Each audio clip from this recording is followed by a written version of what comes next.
Então, boa tarde a todas e todos. Estamos aqui para o nosso quarto e último encontro desse curso, que tem sido, para mim, pelo menos, assim, eu consegui assistir 2 encontros, o segundo eu não consegui, mas tem sido muito interessante, tenho aprendido muita coisa, e hoje nós teremos aqui o prazer de receber a professora Ana Carolina, a professora Silvana, a professora Ana, para falar sobre como fazer uma boa apresentação, e a professora Silvana, o que não colocar na sua apresentação.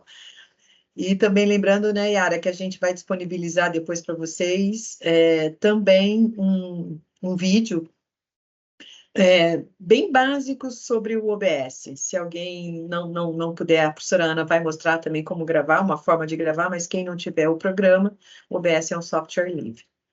Então, mais uma vez eu agradeço a professora Yara pela iniciativa de fazer esse curso, em parceria com o nosso NTE, que é o que eu represento aqui. Então, Yara, com a palavra.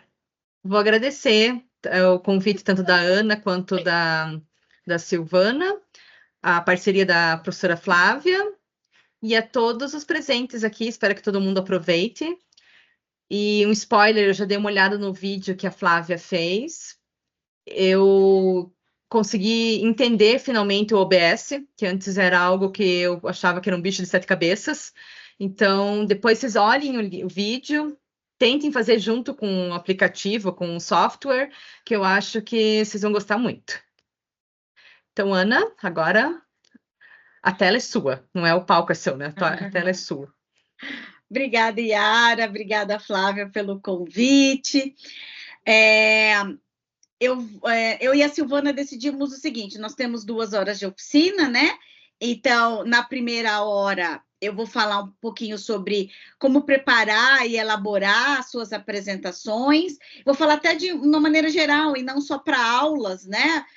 Meio como roteirizar e depois montar os slides. E vou falar brevemente como fazer uma gravação de vídeo usando o Canva, que talvez seja um software bem amigável, embora ele não tenha tantas opções como o OBS nesse vídeo que a Flávia gravou. E aí, depois, a Silvana vai falar sobre um assunto que quem está fazendo a apresentação também tem muita dúvida, que é sobre o uso de imagens, de fotos, de vídeos, né? O que a gente pode e não pode colocar numa apresentação, quando pode usar em aula síncrona, quando pode usar em aula gravada. Ela vai falar bastante sobre essa questão para a gente. Primeiro, vou falar rapidamente aqui, vou dar uma geral, e depois vou compartilhar minha tela e a gente vai fazer algumas coisas, vou mostrar alguns exemplos, vou mostrar os sites para a gente ir tendo uma parte um pouco mais visual, um pouco mais prática, tá? Só confirmando, vocês veem meu slide? Me ouvem bem? Sim. Então, vamos lá, pessoal. Qual que é o guia nosso aqui? O que vai ter nessa oficina? Vou falar rapidamente sobre o planejamento da apresentação, né? Depois, estrutura e controle de tempo. Vamos falar rapidamente sobre mídia, sobre público. Aí, vou entrar no tema em si, que é sobre layout de slides. Vou deixar uma lista de softwares que vocês podem utilizar, falar um pouquinho sobre conteúdo de slide e vamos mostrar a gravação no Canva, tá?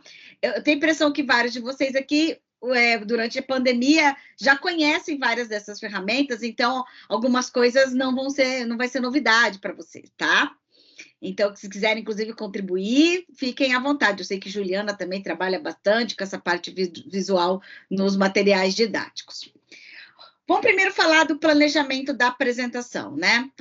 Primeiro, pensar em qual que é a finalidade da apresentação, né? Se é para uma banca, se é um congresso, se é uma aula, se é um seminário. Porque cada uma desses tipos de apresentação muda a maneira como você vai elaborar os seus slides, né? No caso, por exemplo, de banca, né? Quando a gente vai participar banca de graduação, de mestrado, doutorado, especialização, a gente tem que resumir um trabalho inteiro lá em poucos minutos. O congresso, você tem que resumir as principais partes do seu artigo, da sua pesquisa, né? O seminário, caso seja uma aula que você esteja apresentando algum trabalho, a mesma coisa. E a aula em si, normalmente, ela precisa contemplar tanto a parte teórica, né, falar um pouquinho sobre exemplos, se for uma aula prática, propor uma atividade no final e tudo mais. Então, primeiro pensar na finalidade da apresentação. Depois pensar no local, né, gente? Como é que está sendo feito? Hoje, acho que depois da pandemia, a gente tem a disseminação de aulas online e também de congressos online, né? E aí já pensar numa apresentação que fique boa para telas, né? Pensar que talvez as pessoas estejam assistindo isso por meio do celular, que a telinha ainda é um pouco menor. Então, a gente precisa pensar que se for online, o tamanho da letra, né, e as informações que a gente vai colocar lá precisam ser visíveis para quem esteja assistindo nas mais diferentes telas. Se for presencial, a gente precisa pensar no local. É um local pequeno ou um local grande, né? Se for um local grande, quem está no fundo, quem está longe, né, da tela do Data Show, por exemplo, vai enxergar, precisa também ter uma maneira de enxergar diferente de quem está pertinho, né? Também pensar no tamanho do público. Esse público é um público pequeno, então consegue ficar todo mundo um pouco mais próximo, tudo bem. Se é um público muito grande, se eu estou numa sala enorme, se eu estou, por exemplo, dando uma conferência num lugar muito grande, aí eu preciso pensar em slides que sejam só com ideias, só com frases, com imagens. Dificilmente a gente teria num lugar muito grande um slide como esse que eu estou apresentando aqui, com várias frases no mesmo slide, tá? Depois pensar no conteúdo, né? Quanto que eu preciso resumir, por exemplo, do conteúdo, ou quanto que eu preciso me demorar em cada tópico. E aí, além do texto, que a gente pensa, a primeira coisa é no texto, né? O que eu vou colocar de texto? Que outras mídias eu vou precisar? O que vai facilitar a compreensão do meu conteúdo aqui? Vocês vão perceber que na minha apresentação hoje, acho que só tem uma imagem. Eu fui má. Eu vou mostrar mais a projeção de tela para mostrar os slides e tudo mais. Mas se eu precisar de outras imagens, de gráficos, de tabelas, primeiro eu preciso fazer essa pesquisa, buscar esse material, e aí a Silvana vai falar um pouquinho mais sobre como buscar esse material de maneira gratuita. Por fim não, né? E a gente tem já, pensando nessa prospecção do planejamento, trabalhar a estrutura e o controle de tempo na sua apresentação, tá? Já começo dizendo que não tem problema nenhum em trabalhar com templates, tá? Eu até falo para os alunos, às vezes eu prefiro que trabalhe com templates, que são os modelos prontos, e você adeque o seu material ao template, porque normalmente quem elaborou o template é um designer que já pensou em algumas coisas que nós vamos falar aqui hoje. É que fica chato ao longo do tempo você ver o mesmo layout de slides, né? Vai ficando monótono. Então, você quer trabalhar com um layout mais interessante, que chame mais atenção. Nesse caso aqui, hoje eu estou usando um layout misto nos meus slides, né? É um layout do PowerPoint, é um template do PowerPoint que eu adequei com a identidade visual que a gente tem aqui no curso, para as apresentações do curso de comunicação institucional. Aliás, eu já fiz uma coisa errada, que eu vou falar daqui a pouco, né? Vou seguir aqui, olha. Como é que é a estrutura que a gente utiliza numa apresentação? Primeira coisa, a apresentação começa com uma apresentação, né? A não ser que seja uma aula que você vê os seus alunos sempre, mas se for uma apresentação que é a primeira, né, para aquele público, apresentar quem é você, de onde você vem e o que você vai apresentar. Então, a maioria do pessoal que me conhece, eu sou Ana Carolina, professora do curso de Comunicação Institucional do setor de Educação Profissional Tecnológica da UFPR, e vou falar sobre elaboração de apresentações. Um breve resumo, tá? Depois o resumo do que vai ser apresentado e o tempo total. Foi isso que eu fiz lá no início, né? Um breve guia, né? Quem já fez curso do Sebrae já deve ter visto isso, né? Quando a gente faz curso do Sebrae, apresenta, olha, o que vai ter aqui hoje? Começo, meio e fim. Isso aqui vai levar 1 hora, vai levar 15 minutos, vai levar 2 horas, para que o público se prepare para aquela apresentação. E aí a gente começa com uma introdução, com dados preliminares. É isso que eu estou fazendo agora, né? O que a gente está começando a falar? Nós estamos falando de apresentação como um todo, de planejamento de apresentação como um todo, fazendo uma breve introdução. Aí vem o desenvolvimento do assunto, que aí é o assunto em si, é a parte mais pesada que você tem da sua apresentação. E, por fim, as considerações finais, ou uma proposta, ou no caso de uma atividade didática, né? Apresentar a atividade em si, ou a tarefa, ou a avaliação que vai ser feita a partir daquele conteúdo. Por fim, sempre bom agradecer e deixar um contato. E aí, a gente agradece por fim. Se for um congresso ou um lugar que você tenha que saber sobre o tempo, ou colocar ali uma regressiva, né, para você ir olhando o tempo você mesmo, ou pedir para alguém fazer um sinalzinho quando faltar lá 10 minutos, 15 minutos, 2 minutos, e assim por diante, tá? Bom, vamos pensar um pouquinho numa apresentação online, né? Se a gente tiver uma apresentação online, a primeira coisa que a gente precisa pensar é no software que a gente vai utilizar. E a gente precisa se familiarizar com esse software. Principalmente depois da pandemia, a gente tem vários softwares, ou gratuitos ou pagos. Normalmente, todos eles têm versão gratuita. A diferença é que você vai ter um número maior de ferramentas e um tempo maior de reuniões e apresentações na versão paga. Hoje, Google Meet é até 1 hora. StreamYard, que aí serve para você fazer lives, inclusive com transmissão pelo YouTube. Hoje a questão não é essa, né? Mas mais para frente, se a gente for fazer uma outra edição, podemos falar só sobre esses softwares de transmissão. O próprio Microsoft Teams, que é esse que a gente está utilizando aqui, mas o Zoom, que se utilizou muito na pandemia. Então, primeiro, baixar esse software e aprender a mexer nas principais ferramentas. Você vai ter que compartilhar a tela, que é o que eu estou fazendo aqui. Como é que faz para compartilhar a tela? Né? Aí avaliar, treinar no software, aprender a abrir câmera, microfone, né?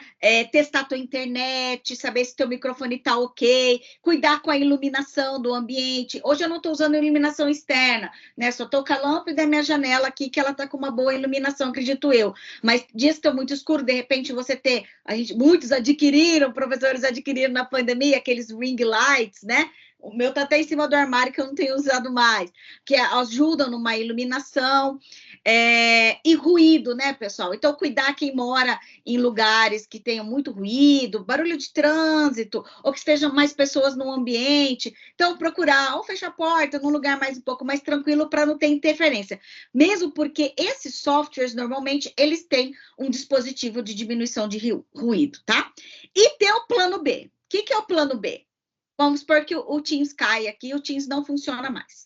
A gente tem um outro software já mais ou menos esquematizado. Vamos imaginar que a minha internet, que eu estou usando a minha internet a cabo, que não funcione mais. Eu tenho que ter um jeito de entrar pelo celular no meu 3G. E aí pensar em outras ferramentas que a gente pode utilizar caso o plano A dê errado.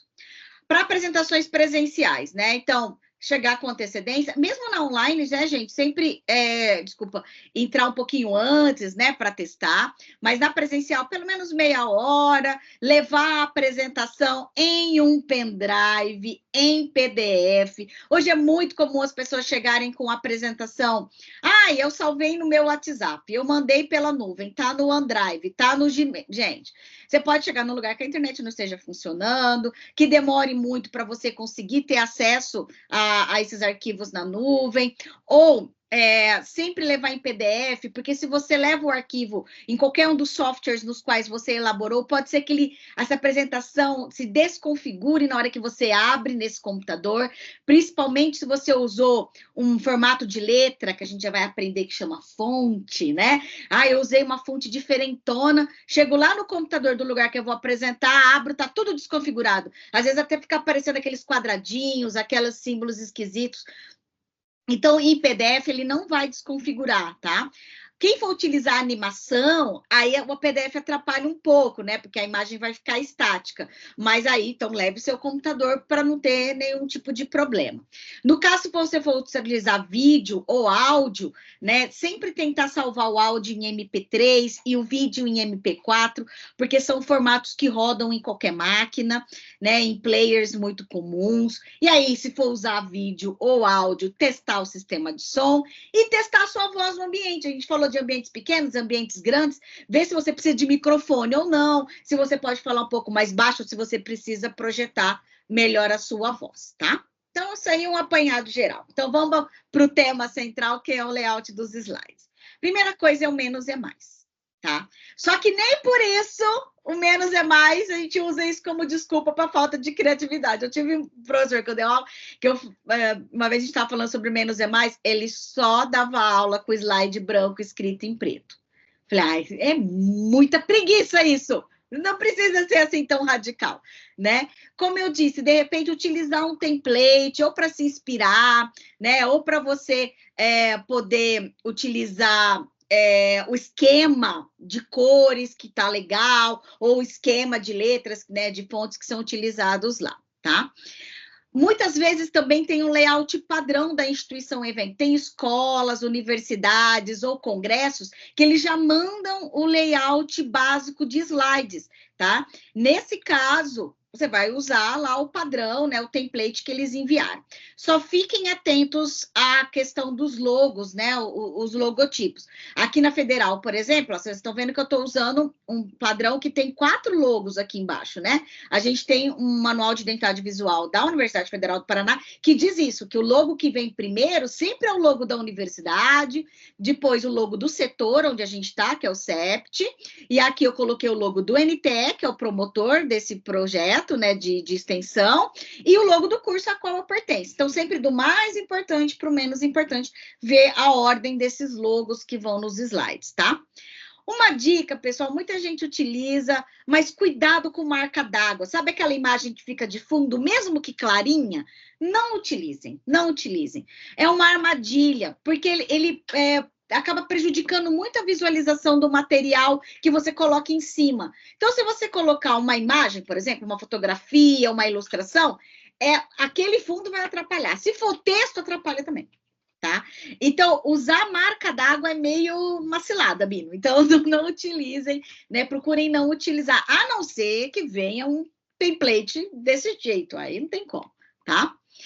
E criar um pequeno projeto gráfico. O que é um projeto gráfico? A gente vai falar de identidade visual aqui, né? É meio que um padrão visual para a sua apresentação. No caso dos professores que vão elaborar material para a aula de um semestre inteiro, por exemplo, você já pode criar esse padrão visual para todos os seus materiais, não só para os slides. Imagina que você vai, lá quem trabalha aqui na Federal, usar o FPR virtual.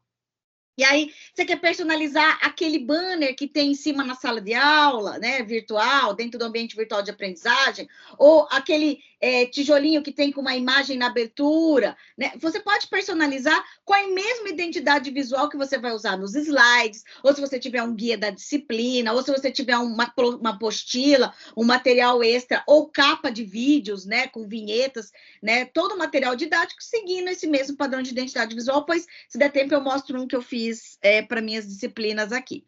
O que está nessa identidade visual? Você pode escolher ícones, né? Você pode escolher grafismos, então, determinados, até podem ser geométricos, né? Círculos, tarjas, né? Ou uma paleta de cores, né? Padrão para aquela disciplina, fontes, e aí já vou repetir várias vezes aqui, quando a gente fala em fonte, é o formato da letra que você usa para o material. Então, lá quando a gente coloca em Times New Roman, Arial, Calibre, Helvética, essas a gente chama de fontes, né?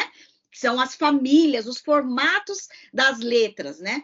E aí até, por exemplo, no slide, padronizar, por exemplo, uma margem mínima de cada lado para não acontecer de cortar o seu material e tudo mais. Isso seria um projetinho gráfico, né, do seu material. Então, vamos entender um pouquinho mais sobre o que é identidade visual. A identidade visual, isso aqui material teórico, né, singulariza um dado, objeto ou instituição, identifica visualmente ou audiovisualmente um objeto, um produto, um evento, uma instituição, um serviço. A gente não tem identidade só visual, a gente também tem a identidade audiovisual, né? Que a gente já tem, por exemplo, algumas marcas, né? Quando eu por favor, não ri. Quando eu falo esse barulhinho aqui, ó.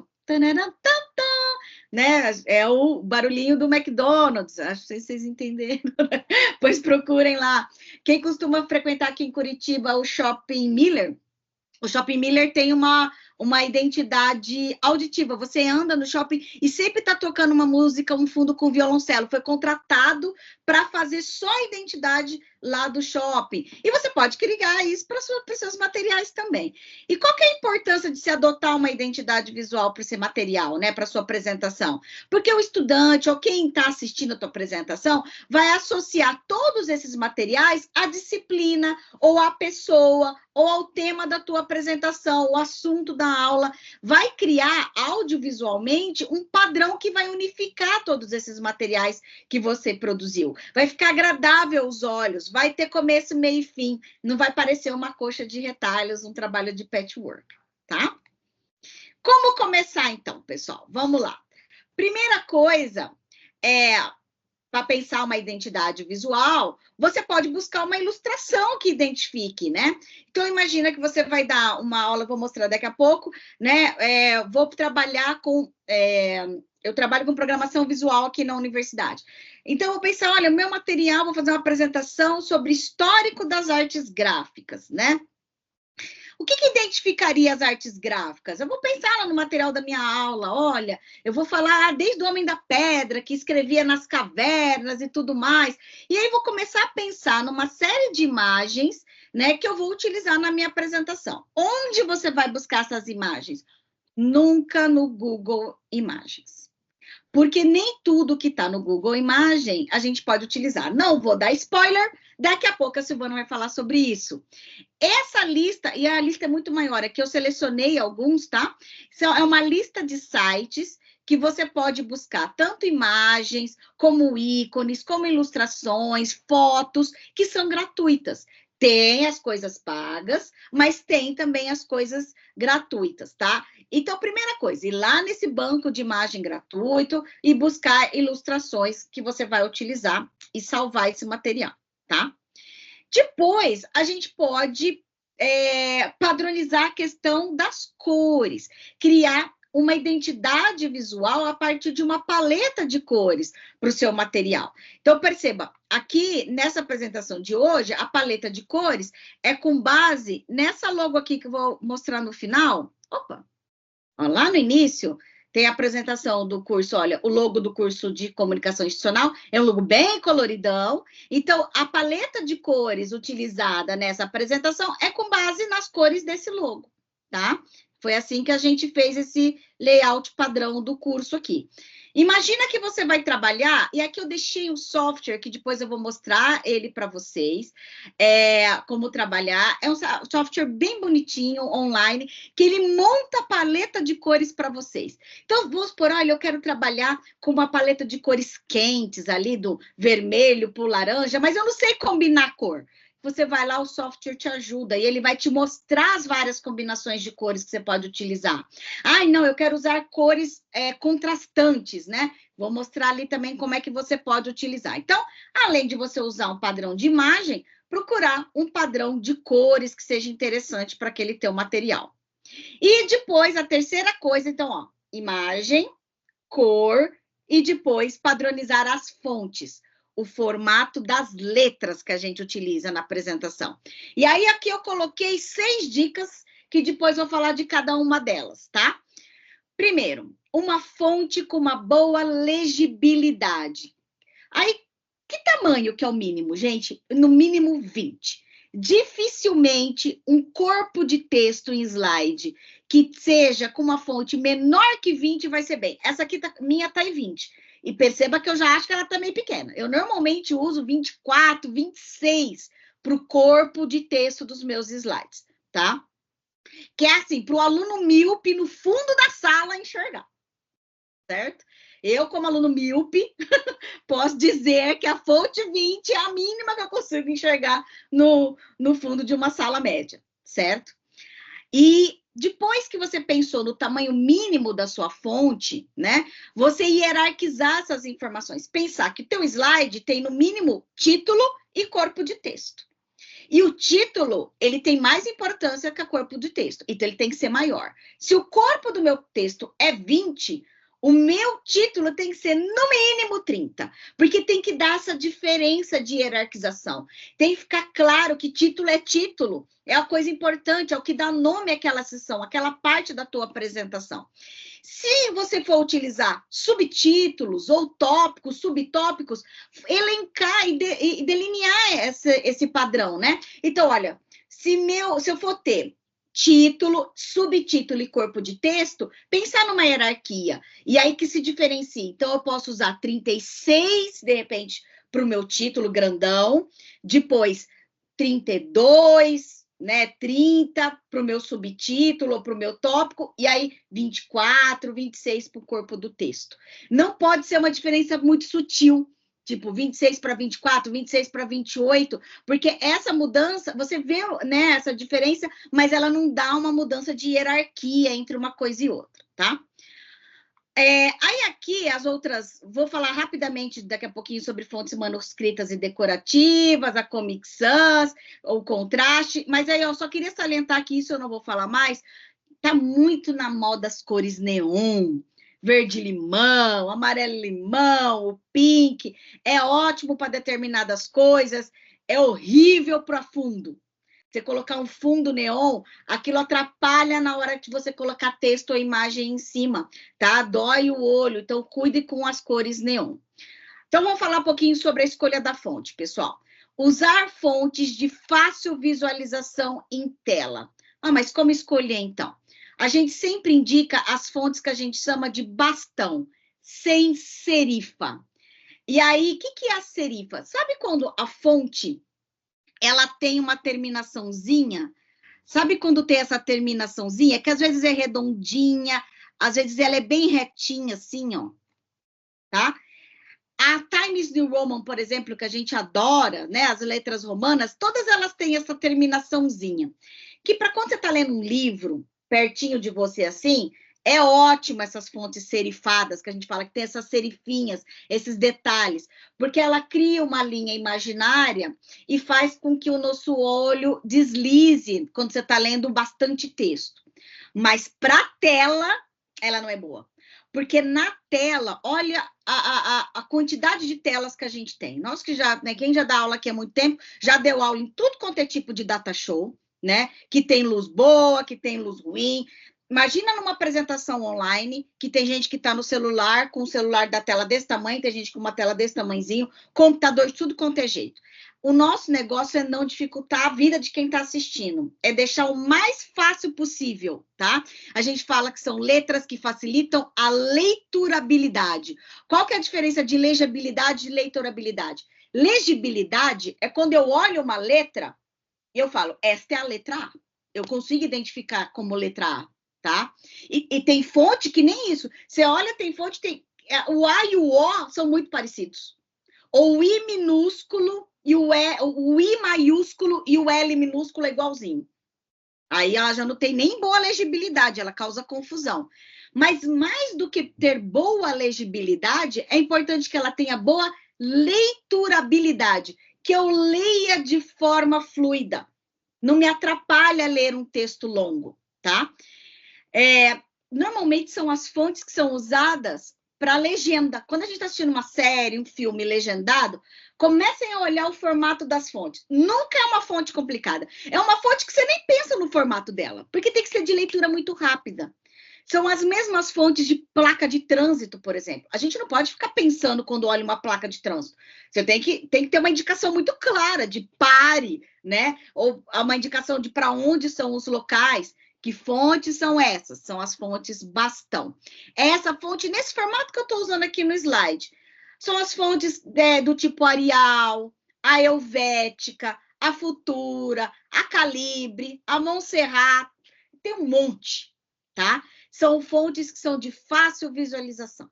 Essa é uma dica básica para apresentação, tá? Não que você não possa fazer com fonte serifada, pode, não tem problema, mas pensa aí no tamanho da fonte, no uso que vai ser feito. Depois, eu já falei disso, né? Padronizar o tamanho da fonte. Não ficar também todo slide mudando o tamanho da letra, né? Que aí também isso não traz uma uniformidade para a sua apresentação, tá? Não usar fontes decorativas, manuscritas, temáticas, por mais que pareça que vai ficar bonitinho, vai dificultar a leitura. Agora eu trouxe um exemplo de fonte manuscrita, esse exemplo 1 aqui, que é a fonte que imita a letra mão, tá? Pode ser uma boa ideia, mas olha, na hora que a gente lê texto longo, fica ruim. E às vezes são fontes manuscritas, olha esse O aqui, ó, do exemplo, né? Às vezes pode parecer um A, pode dar alguma dúvida. E a minha fonte 2 não apareceu aqui, ó. Era uma fonte decorativa. Esse é o primeiro problema da fonte decorativa, tá, pessoal? A fonte decorativa, muitas vezes, é aquela fonte que é temática. Sabe quando você vai falar Tem uma fonte que chama Creepy, que ela parece que está sangrando. Ó, fonte com florzinha, com balãozinho. É um perigo, porque ela também não tem uma boa legibilidade, tá? Não tem uma boa leiturabilidade. Então, cuidar com isso. E tem a tal da Comic Sans, essa fonte que está aparecendo aqui. Ela é uma fonte de boa visibilidade, tá? A gente lê bem a Comic Sans. Mas ela tem uma questão, ela foi feita, pessoal, para fins lúdicos. Não sei se vocês lembram antigamente, do que o Word tinha o assistente de um cachorrinho, um clips, que ficava ali para você usar e aparecia um balãozinho quando você tinha dúvida. É um assistente de ajuda do Word. Quando o Steve Jobs criou o Pages, que é o Word para Mac, né? Para Apple, ele encomendou que um designer de fontes fizesse uma fonte que ia no balãozinho do assistente do editor de texto da Apple. Acabou que ele não gostou, não utilizou, e essa fonte, ela acabou entrando no pacote de fontes que vem automático nos nossos computadores, né? E como ela é de boa legibilidade, muita gente usa. Só que ela foi feita para fins lúdicos. O nome já é comic, né? Vem de história em quadrinhos em inglês. Então, ela é usada muito para fins infantis. Então, a gente viu, né, algumas coisas que ficaram meio esquisitas, assim, pessoal mandando slide, por exemplo, de uma apresentação do Ministério Público em Comic Sans. Acaba tirando um pouco da seriedade do material, né? Então, tem que tomar muito cuidado com o uso. Vai fazer alguma coisa voltada para criança? Ok, é Comic Sans. Se não, melhor não usar. Usa uma outra fonte que, né, traz um pouco mais de credibilidade para o seu material. Contraste, para mim, além do problema da fonte, é o principal problema de slide que a gente tem, tá? E aí, aqui eu trouxe um exemplo claro de slides bons e slides ruins, tá? Esse primeiro exemplo que a gente tem aqui, pessoal, um slide muito ruim. Por quê? O contraste ruim, eu tenho um texto escrito em branco num fundo claro. Texto branco nunca pode ser em fundo claro. Aqui a gente tem um exemplo bom, tá? Um contraste bom. Texto claro, sempre em fundo escuro. Sempre em fundo escuro, tá? Então, branco no amarelo e vice-versa, não, abandona, tá? Não. E uma dica, eu estou usando aqui a fonte Montserrat. A Montserrat é uma fonte que a gente chama de haste fina. O que é uma haste fina? Perceba que as perninhas dela não são muito gordinhas, né? Ela é uma haste bem fininha. Se eu tivesse, ainda que aqui eu estou usando azul, se eu tivesse usando preto no fundo, é muito provável que a minha letrinha branca ficasse meio perdida. Quando você achar que a fonte ela pode meio que sumir naquele fundo escuro, usa a letra com negrito ou em bold, tá vendo? Aqui, olha como é que tá melhor a visualização de texto nesse slide aqui do que neste, tá?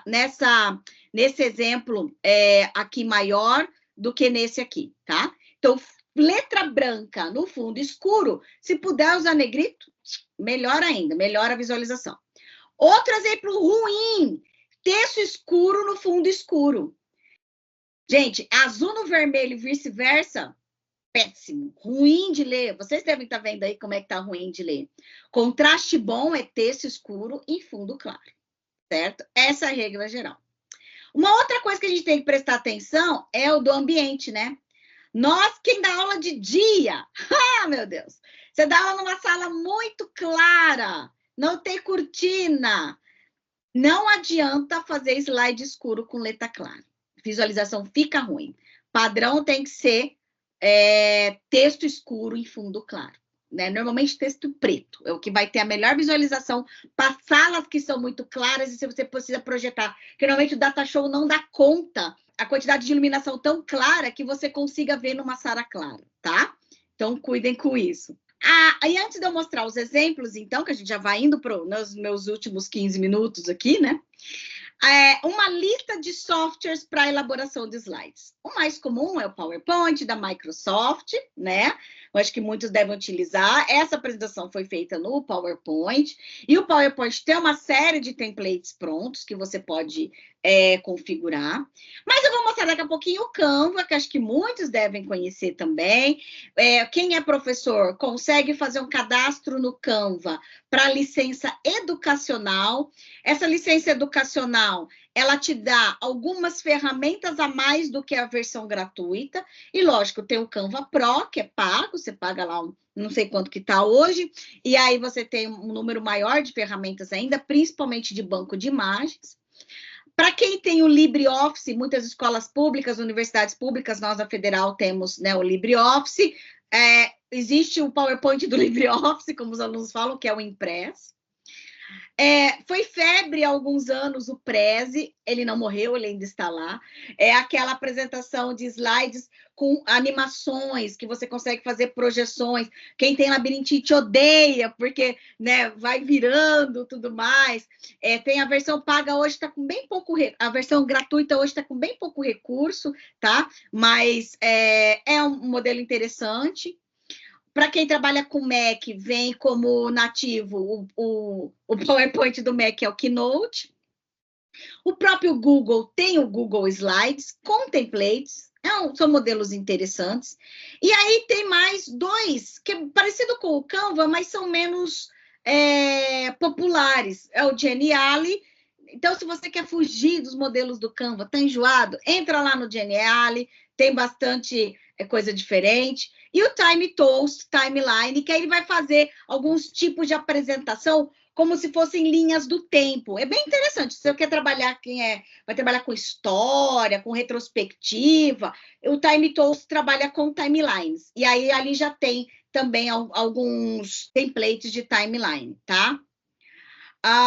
Ou, se você já trabalha com softwares de programação visual, você pode fazer direto nesses softwares profissionais, né? Aí tem InDesign, Illustrator, próprio Affinity, assim por diante. Então, aqui estão, inclusive, com os links para quem quiser depois entrar nesses sites, tá? Conteúdo dos slides, pessoal. O que realmente precisa estar em cada slide? Né?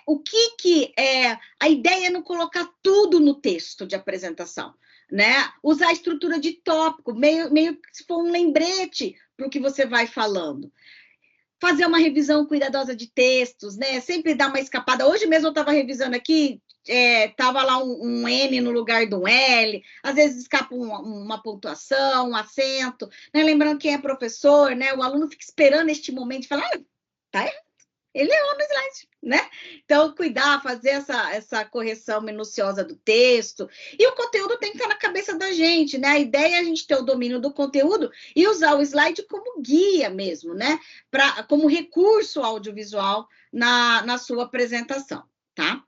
E aí, agora a gente vai lá para o Canva, pessoal. E eu coloquei um passo a passo aqui, mas eu não vou seguir o slide. Isso aqui é só para quem for depois ficar com esse material, que também acabou sendo um material didático, e não lembrar do passo a passo e não quiser voltar lá no vídeo, né? Eu deixei aqui o passo a passo de como fazer. Vamos supor que você faz a apresentação no Canva e você quer gravar a sua videoaula no Canva, ele tem esse recurso. E aí, vou mostrar como fazer direto lá no Canva. Então, aqui está o passo a passo e aqui o meu contato. Então, só vou encerrar essa apresentação aqui para eu poder compartilhar minha tela e mostrar mais alguns recursos.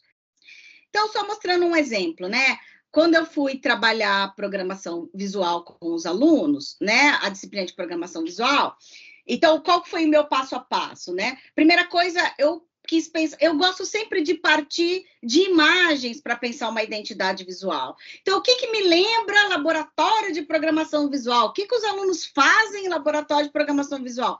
Em termos gerais, eles criam identidade visual e diagramam, né? Então, isso aqui não fui eu que fiz, eu peguei de um banco de imagens gratuito. Eu fui lá no Freepik, né? E aí, daqui a pouquinho, eu já mostro para vocês como é que faz essa busca. E busquei essa imagem. E o bom de banco de imagem gratuito é que você consegue fazer o download de imagem numa qualidade boa. Não é aquela imagem que na hora que você estica, ela fica toda cheia de quadradinho, né? Dá para você ver os pixels da imagem. É uma imagem numa qualidade boa, fica uma imagem legal para você poder trabalhar.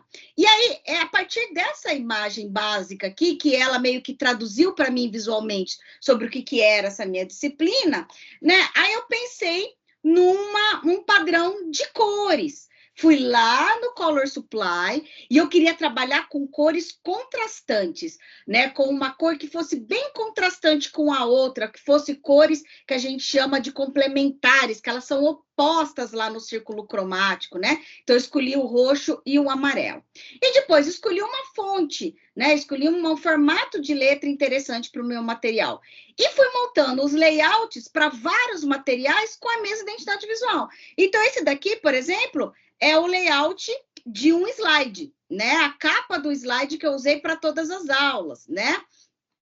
Aqui, olha, uma apresentação de PowerPoint, já num formato um pouquinho diferente. Olha, eu peguei o próprio template do PowerPoint e usei no padrão de cores, eu só mudei o padrão de cores, no layout que o PowerPoint já tinha me oferecido, né? E coloquei aqui esse padrão com as logos, e fui utilizando nas minhas aulas, né? Aqui, por exemplo, ó, essas imagens todas, né, que eu utilizei, todas lá do banco de imagens gratuita. Eu queria começar a falar da história do homem primitivo, então eu tinha que buscar pegadas, né? Que são as pegadas que dão origem ao sistema de sinalização, por exemplo. Então, e foi esse mesmo esquema que eu fui utilizando ao longo do semestre. Aí, um outro material que foi feito, por exemplo, tinha o guia da disciplina, tá vendo? É o mesmo padrão. E aí, a mesma coisa na UFPR Virtual, mesma coisa no canal do YouTube. Porque o aluno olha, ele já, ainda mais na UFPR Virtual, que tem um monte de disciplina, ele tem uma lista de coisas lá, ele consegue buscar, né, mais fácil aquela disciplina, identificar aquele material com mais facilidade, tá? Então, olhando lá no FreePic, pessoal, você pode entrar freepik.com, se quiser freepik.com.br, isso é um dos sites que eu disponibilizei para vocês, né? E aí você pode digitar tanto em português como em inglês, e aí fazer a busca da imagem que você quiser, tá? Então, vou colocar aqui, ó, vamos supor que eu quero uma imagem de um computador. Computer course. Vai lá pesquisar. E aí eu posso fazer uma série de filtros aqui, ó, licença. Tudo que tiver com essa coroinha não é de graça. Mas eu vem aqui, ó, coloco gratuito, ele já vai aparecer só o que é de graça, tá? Se eu quiser, inclusive, um padrão de cores específico, eu já posso colocar, eu quero imagens que tenham um padrão com lilás. Ah lá, já vai fazer essa filtragem, né? Eu quero só materiais, por exemplo, que sejam fotos ou só ícones. Eu vou usar lá um sistema de iconografia para o meu material. E assim por diante, tá? Escolheu o que quer, seleciona e faz o download, vai baixar. Vou baixar um aqui que a gente vai utilizar lá no Canva, tá? Então, esse é um exemplo. Aqui, só para mostrar o Color Supply para vocês, olha, aqui quando você quer usar cores contrastantes, né, que são as cores que são complementares. Imagina que você quer utilizar um padrão de azul, né? Qual que é a cor que contrasta o azul? Laranja. Tem uma marca famosa de banco aí que utiliza esse contraste, né? Então, ele te ajuda quando você tem dificuldade em achar essa paleta de cores, né? Olha lá. Então, quando são duas cores opostas, ou quando são três cores que a gente chama de análogas, que são cores que são ali bem pertinho uma da outra, né? No mesmo padrão. Ou cores, por exemplo, triádicas, em que você quer três cores contrastantes. E aí você pode ir girando no círculo cromático e ele vai te dando essas opções, né? Quando você clica sobre uma das opções, inclusive, ele te dá o código das cores que você pode depois jogar lá no Canva ou no PowerPoint para criar o seu padrão visual, certo? Começando lá no Canva, a gente indo para o final, então, quando você entra no Canva e você quer criar um slide, você pode vir aqui, ó, em apresentações, e ele vai te oferecer uma série de modelos. E você pode partir ou do zero, fazer uma apresentação do zero, ou partir de uma apresentação de um template, tá? Então, vamos usar aqui um modelo de apresentação qualquer. Vou usar aqui esse de ecologia, tá? Ele vai abrir para eu configurar, e aí tem uma série de configurações. O próprio Canva, pessoal, oferece uma série de cursos online e de tutoriais que você pode utilizar, né, para o teu material. Ele te dá uma série de opções aqui do lado esquerdo, de opções de diferentes tipos de layout de slide. Então, ele abre aqui com um layout de capa e depois você pode ir arrastando, ó, para fazer o restante do material de acordo com o layout que você queira, né? E aí, para você configurar, é só clicar sobre ele com duas, né, um double clique, ou você seleciona e pode mudar o texto que você queira. Aqui, por exemplo, ó, eu peguei esse slide de propósito. Vocês veem algum problema nessa fonte aqui, pessoal? Para vocês está super legível isso aqui? Onde está a fonte? Exatamente. Contraste muito ruim, né, gente? Tá vendo que é uma fonte bege no fundo beijinho, né? E uma fonte, e ela tá aqui, é que aqui a gente tá vendo uma visualização até pequena, né? Isso quando a gente coloca no tamanho grande vai ver melhor, mas o contraste é muito ruim, né? Então a gente teria que mudar a cor desses slides, né? Para ficar bem claro, certo? Bom, depois que você terminou, fez tudo bonitinho, eu quero transformar essa minha apresentação numa videoaula. Eu quero que os alunos vejam que eu estou apresentando essa aula, né, esses slides, e gravar esse vídeo ao mesmo tempo, né? Então, eu coloquei só 2 aqui para exemplificar. Eu vou lá, terminei tudo, né? Vou em apresentar, e aí aqui, ó, apresentar e gravar. E avançar. Aí ele vai aparecer isso, ir ao estúdio de gravação. Primeira coisa que vai aparecer aqui, pessoal, é a tua configuração de câmera e de microfone. Eu já habilitei os meus. Se não tiver habilitado, ele vai aparecer uma mensagem. Você autoriza habilitar a tua câmera e teu microfone para o uso aqui?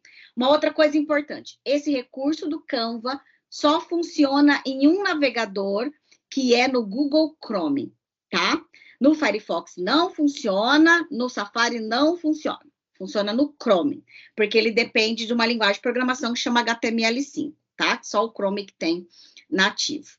Configurei, liberei tudo, aí eu venho aqui e iniciar a gravação.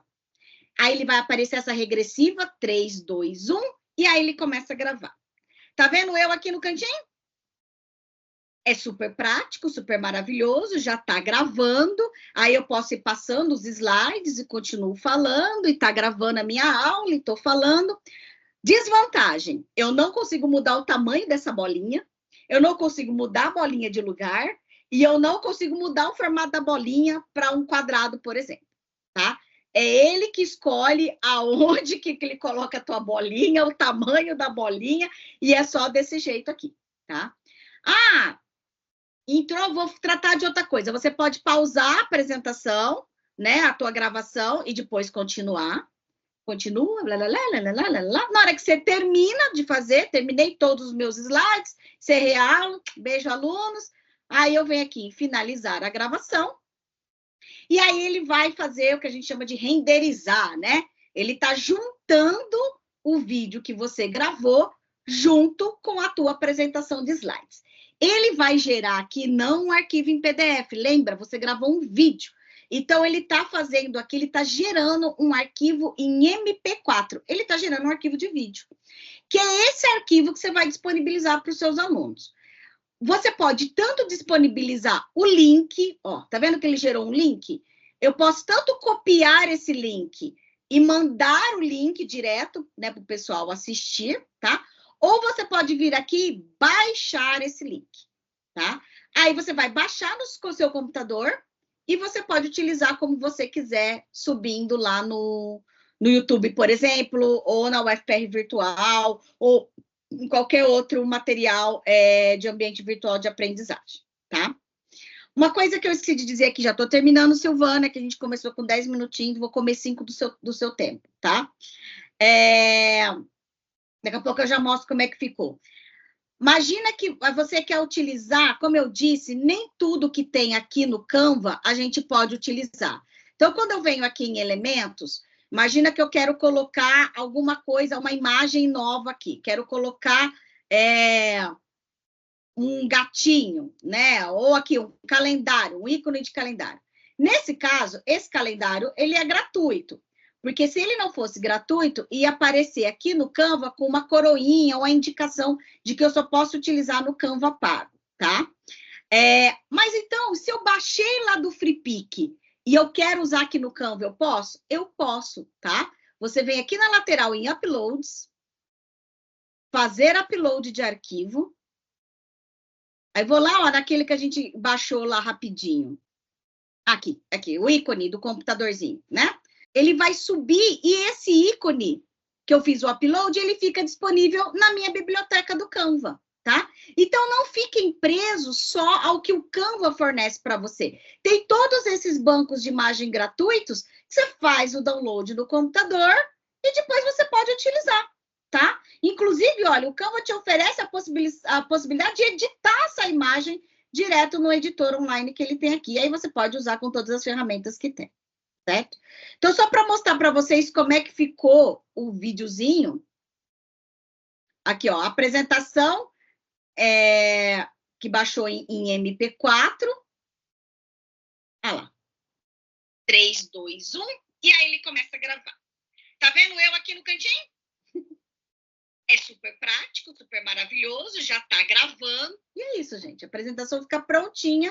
Só que a única desvantagem que eu acho é que a imagem de quem tá gravando fica muito pequenininha, né? Fica difícil a gente enxergar isso lá, tá? Ok? Então, vou passar a palavra para a Silvana, para ela falar um pouquinho, então, sobre o que pode usar ou não, o que pode subir, descer. E o que eu não disse aqui é dar crédito para esse material que você baixou, mesmo que ele seja gratuito. Obrigada, pessoal. Com você, Silvana. Boa tarde a todas e a todos. Meu nome é Silvana, também sou professora do CEPT, ali na Federal. Trabalho várias disciplinas, entre elas direitos autorais, lá na comunicação institucional, e também trabalho o uso de imagem e voz. Eu queria começar não mostrando a minha apresentação, mas aproveitar o vídeo que a Ana fez lá do Canva. Quando a gente entra numa plataforma como o Canva, por exemplo, e especificamente falando do Canva, o que eu nunca posso fazer? Eu nunca posso baixar uma imagem ou um template deles puro e compartilhar. Eu tenho que modificar e fazer a minha versão. Aí eu posso usar. Então, o Canva tem um tipo de licença que é muito interessante, porque eles dizem o quê? Nós estamos aqui para você criar, e você tem que criar. Então, nós te damos base. Mas quando eles nos dão base, eles não permitem, ou o Canva não permite, que a gente utilize de forma pura o que eles já criaram. Nós podemos pegar o que eles têm e, a partir daí, fazer a nossa versão. Então, o template puro não pode ser simplesmente compartilhado, mas o template modificado por nós, o compartilhamento é possível.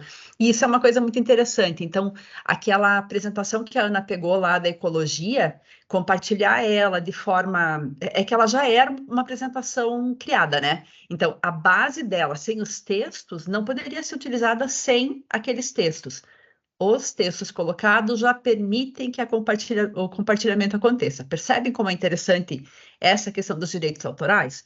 E aí, vejam, como nós vamos fazer? Eu trouxe também um slide, e aí eu estou me sentindo muito interessante hoje, porque a Ana acabou de falar como fazer slide, né? E eu estou morrendo de medo de mostrar os meus slides para ela. Então, aí, se deu algum problema, desculpa aí, tá, gente? E eu queria combinar que, na medida em que eu for falando, se tiverem dúvidas, por favor, me falem. Aulas, direitos autorais e direito de imagem em fundo preto. É basicamente isso que a gente vai trabalhar, quando me perguntaram quanto tempo eu queria, eu falei assim, uns 3 dias de aula tá de bom tamanho, porque a gente vai ter um muito básico. Esses assuntos, eles são assuntos que têm muitas características, e se é isso, acontece dessa forma, se aquilo aparecer, acontece de outra forma. Então, vamos pensar no básico, e no final tem lá o meu endereço de e-mail para, caso vocês tenham dúvidas específicas, me mandem e-mail que eu respondo, gente, sem problema nenhum.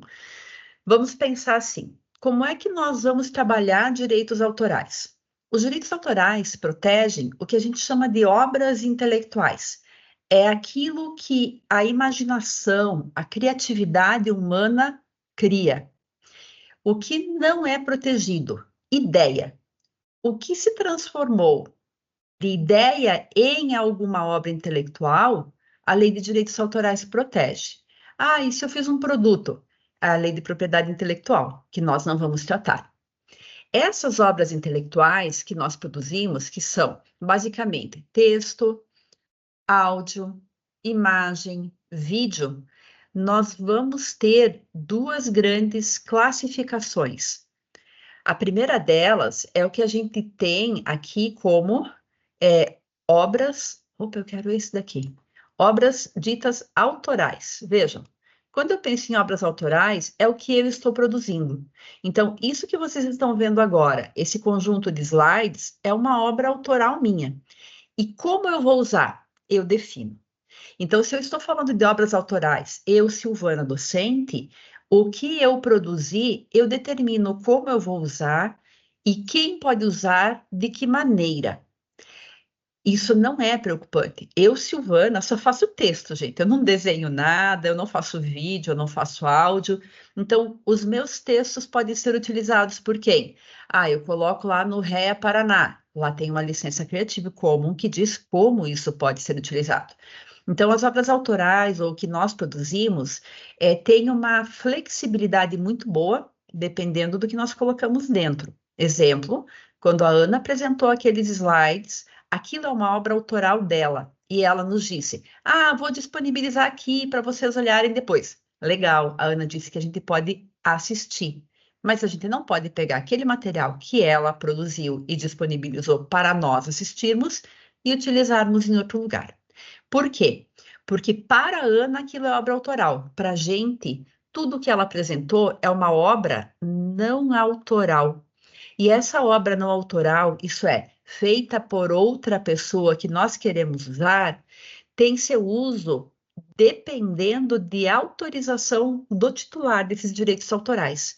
Posso usar o material que a Ana disponibilizou, por exemplo, para mostrar para os meus alunos, só se a Ana autorizar a utilização com os meus alunos. Então, o que a Ana autorizou? Que nós possamos assistir de novo. A Ana também vai autorizar que a gente possa assistir de novo e mostrar para outras pessoas. Legal. Então, isso diz respeito à ideia de uma obra não autoral. O titular dos direitos autorais vai definir como podem ser utilizadas aquelas obras. Nós não vamos falar hoje de obras autorais. Até risquei ela aqui. Nós vamos falar das obras não autorais, isto é, o que os outros produziram e nós queremos utilizar. Nessas obras não autorais, a gente tem direitos autorais ditos morais e direitos autorais ditos patrimoniais. Todas as obras intelectuais têm isso. Então, elas têm uma proteção de aspecto moral e outra proteção de aspecto patrimonial. O que são esses direitos autorais morais? Esses direitos autorais morais são aqueles direitos que garantem ao autor da obra ser reconhecido como autor. Por exemplo, é isso daqui que é um dos aspectos que o plágio vai punir quando alguém utiliza a obra de outra pessoa e não coloca autoria e diz que é sua. E é isso que determina, por exemplo, que quando a gente use uma imagem da Mona Lisa, a gente tenha que dizer quem é o pintor da Mona Lisa, o Leonardo da Vinci. Ou, quando a gente usa um template lá do Canva, que a gente diga que usou Canva. Ou, vocês percebem? Os direitos autorais morais dizem respeito à titularidade, à paternidade ou maternidade daquela obra intelectual. E é sempre obrigatório. Não importa quantos anos se passaram da produção daquela obra. O Leonardo da Vinci continua sendo o pintor da Mona Lisa, mesmo que já tenham se passado séculos, e eu preciso dar o crédito para ele. Então, a primeira regra que não tem flexibilização em termos gerais é essa. Se eu vou usar uma obra não autoral, isto é, uma obra que uma outra pessoa fez, eu tenho que dizer quem fez, de cara. Isso não tem negociação, a não ser que a pessoa tenha dispensado isso, mas é a exceção à regra. Então, se não tem nada dizendo, pode falar que é sua, você tem que dizer de quem é. Os direitos autorais ditos patrimoniais, eles estão numa outra perspectiva. todos os direitos, todas as obras têm direitos autorais morais e algumas têm direitos autorais patrimoniais. E aqui é o momento em que eu preciso pagar ou ter autorização de uso, porque ela ainda está rendendo para o seu autor. Como se tratam esses direitos autorais patrimoniais? Veja, nós temos os direitos autorais patrimoniais tratados em linhas muito gerais da seguinte forma: produzir algo esse ano. Quando deixam de existir direitos autorais morais? Nunca. E quando deixam de existir direitos autorais patrimoniais? Enquanto eu estiver viva, esses direitos autorais patrimoniais existirão, e depois do meu falecimento, iniciando a contagem no primeiro dia do ano subsequente ao falecimento, ou ao meu falecimento, já que eu estou me usando como exemplo, péssimo, a gente como exemplo de alguém que vai morrer, mas enfim, 70 anos. Então, a gente pensa que os direitos autorais patrimoniais, eles subsistem 70 anos após o falecimento do autor. Esgotados esses 70 anos, a gente pode utilizar aquela obra sem pagar direitos autorais, sem ter que ter autorização do autor ou dos seus herdeiros e dando crédito a ele. Então, por exemplo, cada ano a gente tem grandes autores que faleceram há 70 anos e começam a ter produções intelectuais, ou melhor, publicações daquelas obras com um design diferente, às vezes representações teatrais que não vão pagar direitos autorais, enfim, por causa dessa característica dos 70 anos. Estamos dentro ainda do período em que tem direitos autorais patrimoniais, ou porque o autor está vivo, ou porque esse autor faleceu há menos de 70 anos. Caímos nessa regra geral aqui. Se os direitos autorais patrimoniais continuam vigentes, isto é, eles são existentes, a regra é aquela do artigo 29 da Lei de Direitos Autorais. Eu preciso de autorização para qualquer uso, e a autorização é prévia e expressa. Então, não dá para eu usar e depois pedir se eu podia ter usado. Não, eu preciso pedir autorização e depois usar. Sempre considerando que aí a gente não tem direitos autorais livres. Então, eu quero, por exemplo, usar uma fotografia do Sebastião Salgado num material que eu vou usar. Como eu faço? Eu faço contato com o Sebastião Salgado e pergunto se eu posso usar a fotografia dele. Porque se ele disser não, eu não posso usar. Ah, mas era a fotografia perfeita. Pois é, que bom que ele é um bom fotógrafo, né? E acabou a conversa por aí. Se ele disser pode, ele vai me dizer o quê? Onde pode, quantas vezes pode, por quanto tempo eu posso utilizar e se eu vou ter que pagar alguma coisa ou não vou pagar alguma coisa. Então, essa é a regra geral quando eu falo de uma obra que tem direitos autorais patrimoniais vigentes, existentes. E aí, Silvana, como é que eu faço isso numa aula? Então, nós estamos falando de regra geral, percebem? Para aulas, é um pouquinho diferente. Para aula, a gente tem essa exceção à regra, que é o que o artigo 46 da Lei de Direitos Autorais traz, e traz dizendo que nós podemos, em algumas situações, dispensar ou afastar esses direitos autorais das obras que nós queremos utilizar. Beleza até aqui? Então vamos para frente. Vamos olhar essa exceção à regra do artigo 46, que nos interessa, porque afinal de contas, nós estamos aqui falando de como nós podemos utilizar obras sem ter problemas de direitos autorais em aulas que serão gravadas, em apresentações, eventos, congressos e assim por diante. O artigo 46 da Lei de Direitos Autorais, ele fala dos usos que não implicam ofensa aos direitos autorais. E ele tem ou trabalha com qual lógica? Sempre que eu produzo alguma coisa e disponibilizo, o que eu estou produzindo adquire aquilo que no direito a gente chama de função social. Ele tem um caráter social. E esse caráter social, ou essa função social, ela está relacionada ao quê? A produção do conhecimento gera mais produção de conhecimento. Então, o que eu estou produzindo de conhecimento vai me dar direito de receber pagamento.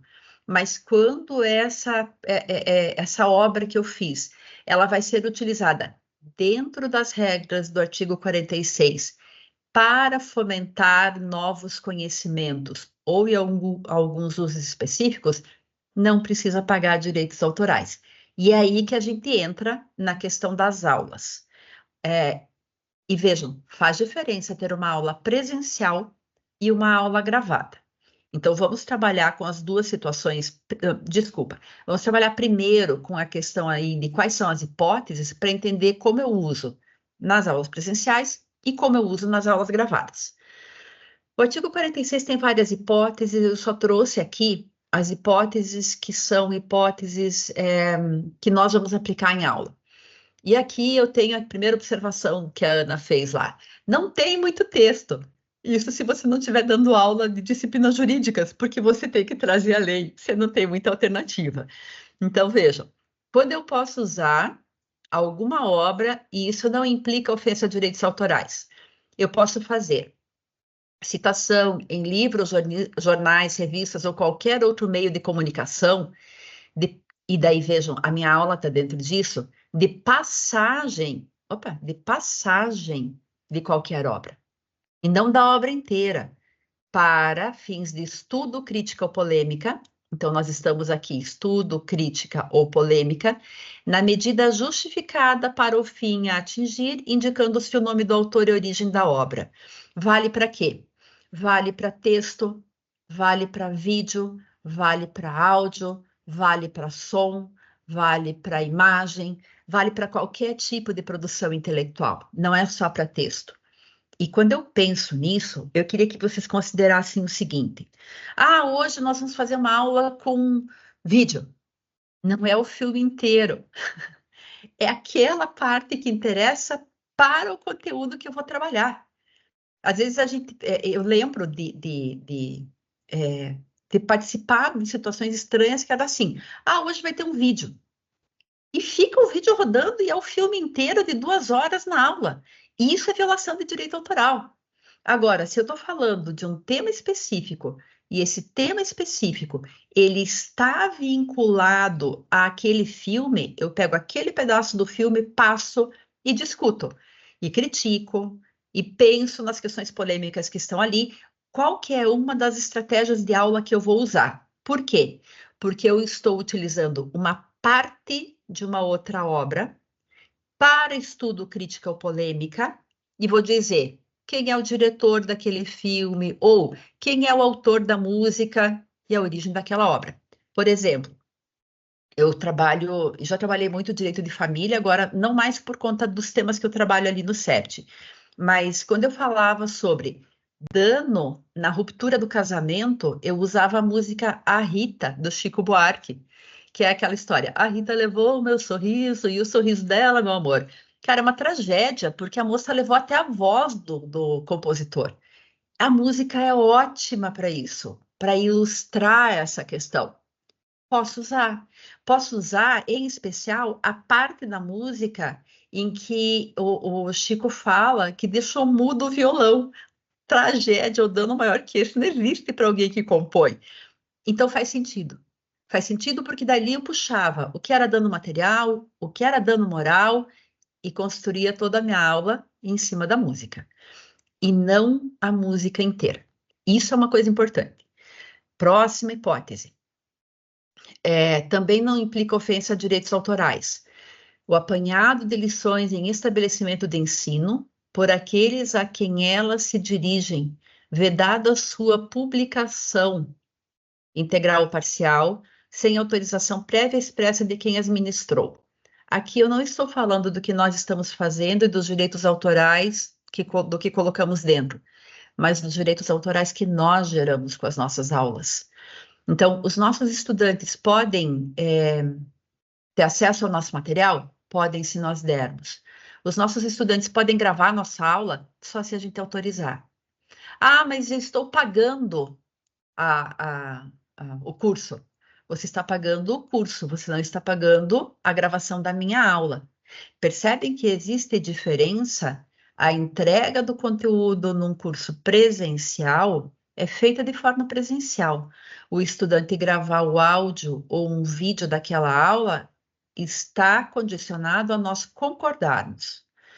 Gravei a aula, entreguei para os meus estudantes para poderem assistir, ou eu fiz um vídeo explicativo. A Flávia fez um vídeo explicativo e ela vai disponibilizar para a gente. Flávia, você tem que falar qual é o uso que pode ser feito desse vídeo explicativo. Por quê? Porque nós temos que respeitar os direitos autorais dela, assim como os nossos estudantes precisam respeitar os direitos autorais que nós temos. Então, dá para colocar uma licença Creative Commons, dá para colocar uma restrição de somente pode ser assistido e não pode ser nem baixado e nem compartilhado, e aí a gente vai decidir o que vai fazer. Próxima hipótese. Também não implica ofensa a direitos autorais. A representação teatral e execução musical, quando realizada no recesso familiar, imagina se a gente fosse pagar direitos autorais cada vez que a gente faz festa e coloca música, né? Ou para fins exclusivamente didáticos, nos estabelecimentos de ensino, não havendo em qualquer caso intuito de lucro. Por que a escola de música faz apresentação no final do ano? Para mostrar o que os estudantes aprenderam naquele ano. Pode cobrar entrada? Não, não pode. Porque se cobrar entrada, já fugiu dessa hipótese e começa a pagar direitos autorais. Então, as apresentações, as estratégias que a gente usa como, vamos pensar em fazer uma apresentação no final do ano e cada trio aqui vai trabalhar uma música. Tá valendo, desde que não se cobre entrada. Desde que aquilo faça parte e sentido com a disciplina que está sendo trabalhada. Beleza?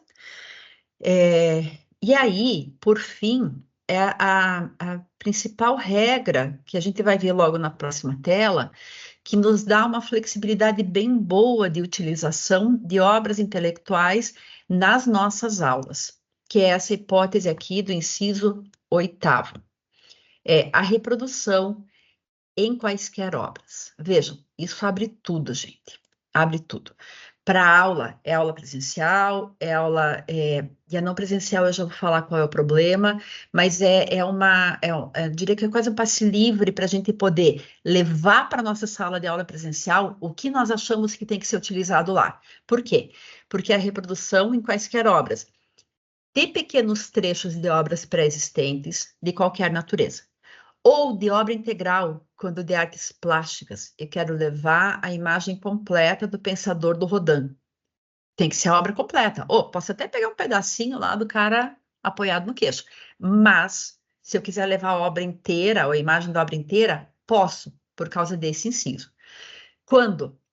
Sempre que a reprodução em si não seja o objetivo principal da obra nova. Então, eu não estou mostrando o porquê, porque a reprodução é a obra nova, mas ela está dentro do contexto que eu estou trabalhando naquela aula e que não prejudica a exploração normal da obra reproduzida, nem causa um prejuízo injustificado aos legítimos interesses do autor. Posso aqui levar uma parte de um filme? Posso. O filme ainda está no cinema, eu fui lá, peguei meu celular e gravei os 3 minutos que me interessavam. Posso? Não. O filme ainda cobra entrada, gente. Percebem que a gente tem que tomar esse cuidado? O que a gente vai fazer está dentro de um contexto, mas o exemplo que eu dei do filme, que foi recém-lançado, e eu fui lá e fiz uma imagem irregular, é algo que não pode ser utilizado em sala de aula? Já está nas plataformas, ou eu consigo encontrar no YouTube? Vou lá, posso fazer um corte específico e mostrar na sala de aula, sem nenhum problema. E tem um elemento aqui bem importante que é nem cause prejuízo injustificado aos legítimos interesses do autor. O que é esse prejuízo? O prejuízo injustificado, ele pode ser monetário. Eu fiz uma aula, eu gravei essa aula. Nessa aula, eu utilizei uma determinada música e viralizou. E a música que foi usada, ela é assistida por, sei lá, milhões de pessoas. Isso é prejuízo para o autor. Porque em vez de as pessoas assistirem a música e pagarem lá os direitos autorais por causa do vídeo da música que está sendo rodado, elas estão assistindo uma coisa que não vai gerar direitos autorais para o autor. Então, essa é uma questão de prejuízo injustificado. A outra é quando eu uso uma determinada obra e ela é de uma pessoa que não tem a mesma orientação que eu, ou não concorda com o que eu estou falando, mas não é uma crítica que eu estou fazendo. Eu não estou fazendo uma crítica, eu simplesmente fui lá, peguei a música e estou usando. Um exemplo disso aconteceu na campanha do Donald Trump, quando ele foi eleito presidente. Uma das músicas que eles usavam na campanha era a música do Village People, a YMCA. E os autores da música processaram o Donald Trump. Por quê? Porque eles não concordam com aquela orientação política que estava sendo apresentada quando a música também era tocada. E isso é um prejuízo ao legítimo interesse do autor. Então, eu posso não concordar com as pessoas. Aliás, o embate de ideias é um pressuposto do pensamento científico. Agora, eu não posso utilizar uma outra obra para denegrir a imagem. Tem diferença entre criticar com fundamento e denegrir imagem. Denegrir eu não posso, criticar eu posso. E vou ter que responder pelo que eu estou falando, porque eu usei uma obra e talvez o autor não goste tanto da crítica que eu tenha feito. Mas paciência, coloquei no público. Posso e tenho que ouvir o que as pessoas têm para me falar sobre o que eu apresentei. Então, vejam, são 4 incisos do artigo 46 da Lei de Direitos Autorais em que o uso não implica ofensa a esses direitos autorais. Todas elas têm uma regra geral. E essa regra geral é a chamada regra dos 3 passos. Ela é uma regra internacional, gente. E quando eu falo de regra internacional, ela é uma regra que todos os países que respeitam direitos autorais e que assinaram, são signatários lá da Convenção de Viena, de 1800 e alguma coisa, que cria os direitos autorais, respeitam. Então, é uma coisa que pode nos dar uma certa tranquilidade quando a gente pensa, posso usar, não posso usar? Vamos pensar nessa regrinha. Quais são as regras quais são os passos que essa regra dos 3 passos traz? Ela diz o seguinte: eu posso utilizar uma obra intelectual sem pedir prévia expressa autorização e sem pagar direitos autorais pelo uso. Primeira regra, em certos casos especiais. Então, quando eu falo de certos casos especiais, no Brasil, a gente tem o quê? O artigo 46 da Lei de Direitos Autorais. Então, qualquer uma das hipóteses lá do artigo 46 da Lei de Direitos Autorais está dentro da regra dos 3 passos.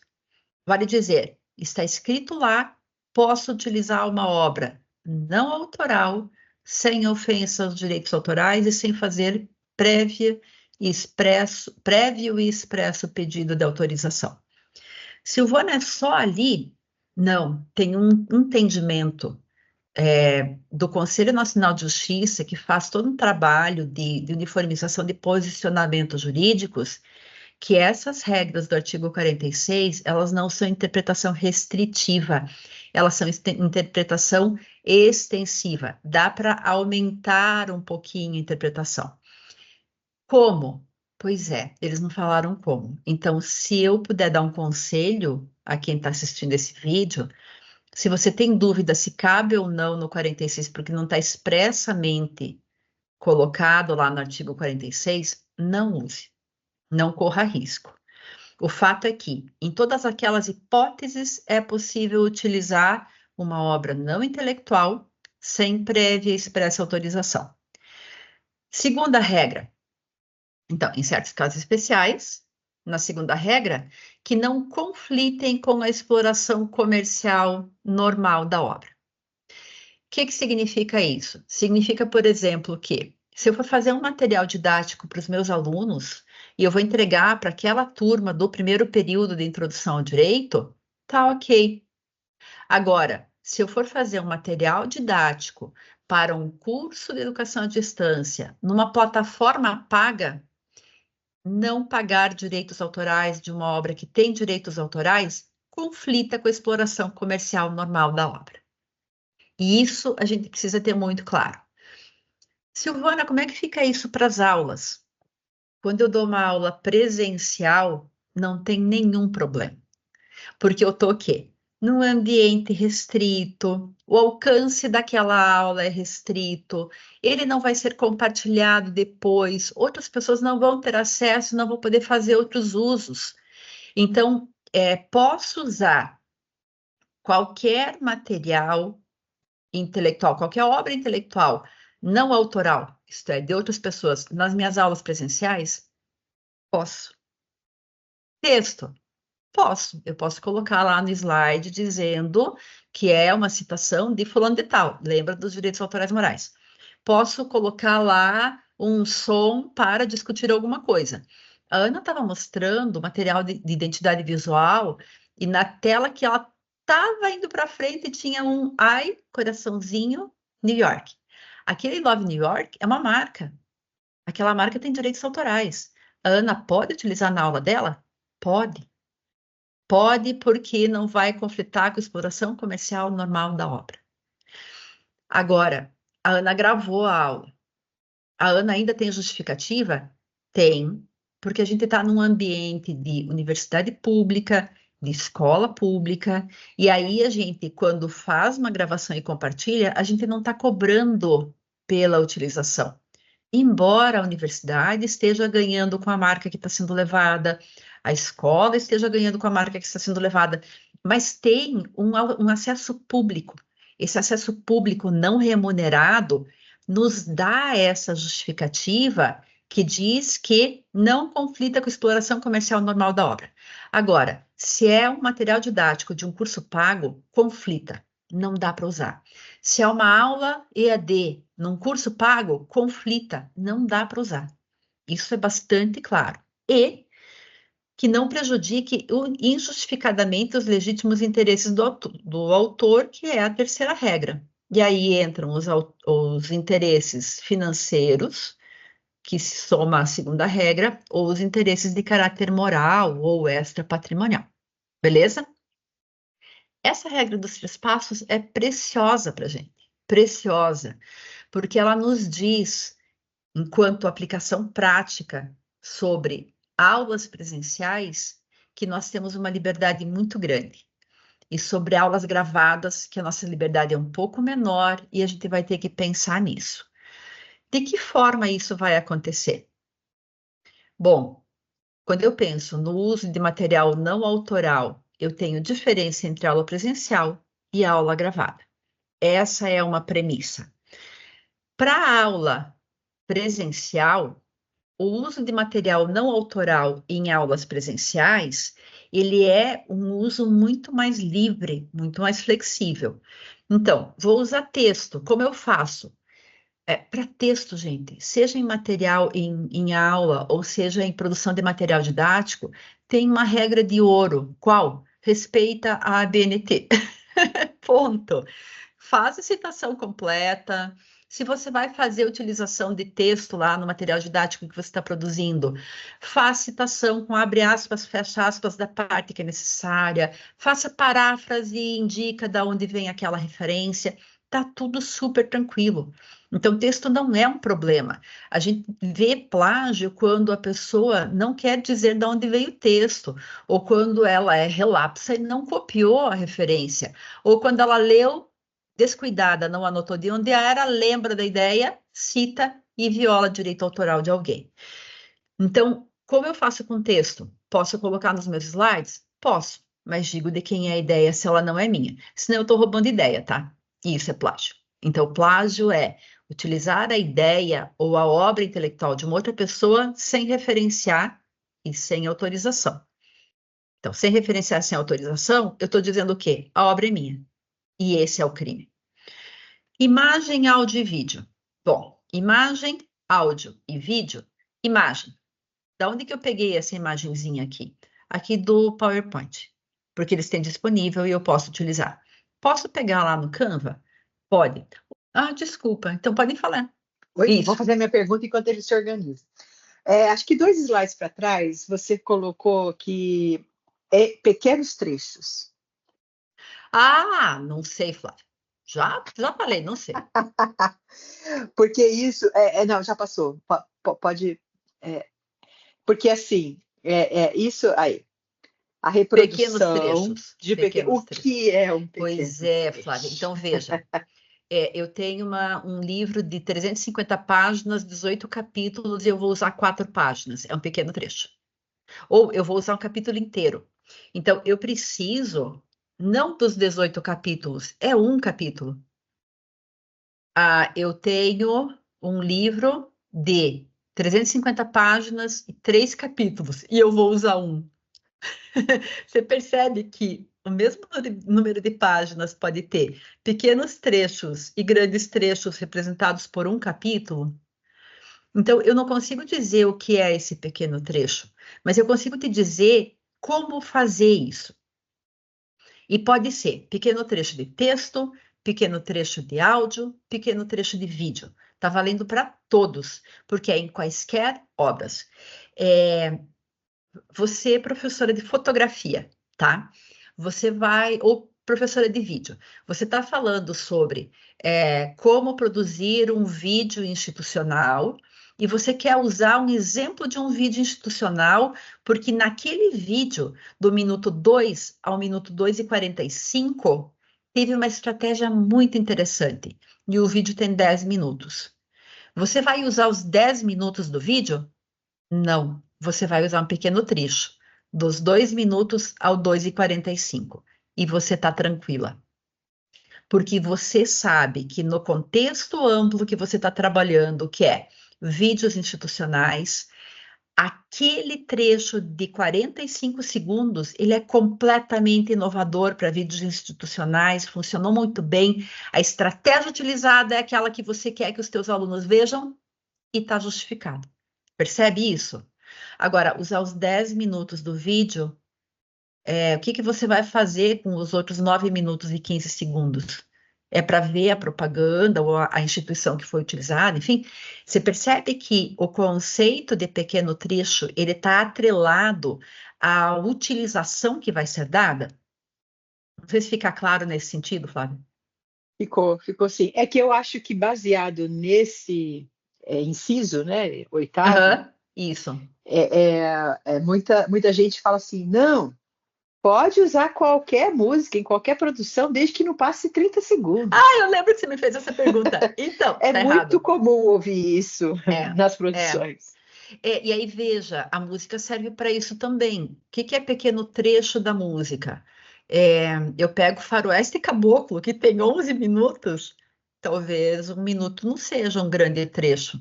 Eu pego uma música de 1 minuto e 30, ou 1 minuto é grande trecho.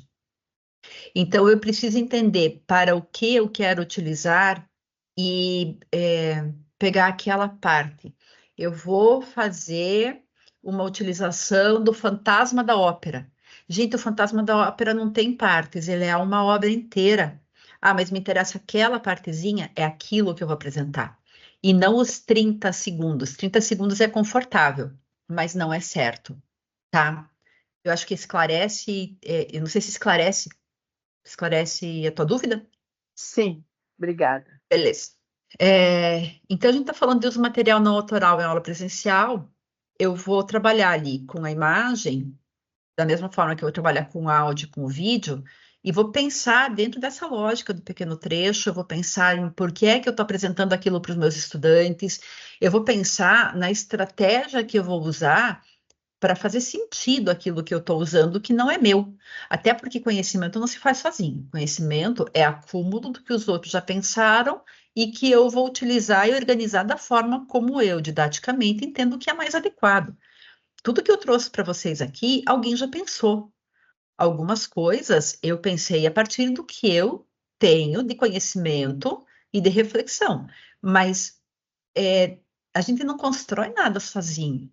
Então, eu preciso pensar o que eu vou trazer, o que faz sentido trazer e se é algo que aquela pessoa foi a primeira pessoa que falou, ou ela falou com maestria, ou ela trouxe com maestria aquele conteúdo, ela tem que ser reconhecida, porque ela é muito boa. E os direitos autorais têm esse papel também, é dar crédito a quem fez coisas boas.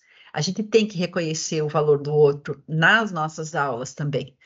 Então, com isso eu quero que fique claro que nas aulas presenciais, a gente tem uma boa flexibilidade. A gente pode utilizar os recursos que estão disponíveis, porque é uma aula presencial, ela tem um momento finito, ela tem um público finito, limitado, e aí a gente está dentro do artigo 46 e da regra dos 3 passos com uma tranquilidade muito grande, muito grande. E quando eu penso em aulas gravadas, aqui, gente, o cuidado é um pouquinho maior. Serve para uso de material não autoral nas aulas gravadas ou nesse vídeo que está acontecendo agora, porque eu estou falando para vocês e está sendo gravado. Então, eu vou usar uma citação ou vou usar texto. Eu usei. O que eu usei de texto? Eu usei os artigos. O artigo 46, inciso tal, inciso tal, inciso tal. Eu preciso fazer citação. Eu preciso fazer paráfrase, se for o caso, mas eu tenho que remeter ao original. Por quê? Porque senão eu estou dizendo que é meu e está errado. Quero usar imagem, Silvana. Bom, para imagem, eu posso fazer 2 estratégias. Eu posso ir para banco de imagem gratuito, e a Ana já passou uma lista de bancos de imagens gratuitos, e lá eu pego aqueles que não têm, normalmente é uma coroinha ou um limitadorzinho, para poder fazer a utilização dos meus slides mais divertidos. Os meus são sempre chatos, porque é sempre texto, né? Dificilmente eu consigo colocar uma imagem, uma figura diferente. Mas se você tem essa possibilidade, vai para o banco de imagem gratuito, baixa o que você quer e referencia da onde é. Free Pick. Tá valendo. Não, mas eu quero uma coisa muito específica. Na verdade, eu quero que os meus estudantes vejam uma obra de um pintor, uma obra de... Quem é que ainda está... Não lembro agora. Vamos pensar num pintor contemporâneo aí que tem uma obra pública num determinado museu. E o museu tem acesso virtual. Na aula presencial, eu posso entrar lá e mostrar. Na aula gravada, eu preciso que os meus alunos cliquem no link e entrem lá. Aqui eu vou fazer uma pausa, ou um parênteses, para falar o seguinte para vocês.